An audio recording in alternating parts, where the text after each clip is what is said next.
میرے کریم آقا حضور پاک صلی اللہ علیہ وآلہ وسلم آپ فرماتے ہیں کہ میں نے دعا مانگنے کا طریقہ اپنی بیوی سے سیکھا۔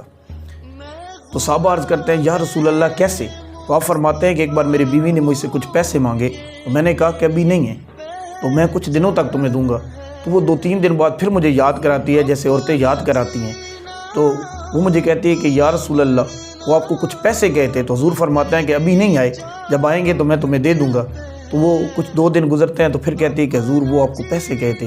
حضور ڈانٹ دیتے ہیں، حضور کہتے ہیں کہ میں ڈانٹ دیتا ہوں۔ تو جب ڈانٹتا ہوں تو اس کی آنکھوں سے آنسو نکلتے ہیں اور وہ سسکیوں میں تبدیل ہوتے ہیں، اور وہ اپنے آنسو اپنے آنچل میں چھپا لیتی ہے اور پھر میری طرف دیکھتی ہے اور کہتی ہے کہ حضور آپ نے ڈانٹا، میں نے سہ لیا، لیکن حضور میں آپ سے نہ مانگوں تو اور کس سے مانگوں؟ یا رسول اللہ میرا آپ کے علاوہ اور کیا ہے؟ تو حضور کہتے ہیں کہ میں رونے لگ گیا، میری آنکھوں سے بھی آنسو نکلنے شروع ہو گئے اور آنسو سسکیوں میں تبدیل ہو جاتے ہیں۔ تو وہ کہتی ہے کہ یا رسول اللہ آپ کیوں رو رہے ہیں؟ تو آپ نے کہا کہ مجھے دعا مانگنے کا طریقہ آ گیا ہے، مجھے دعا مانگنے کا طریقہ آ گیا ہے۔ اب میں اپنے رب سے کہوں گا کہ اے اللہ اگر تجھ سے نہ مانگوں تو اور کس سے مانگوں؟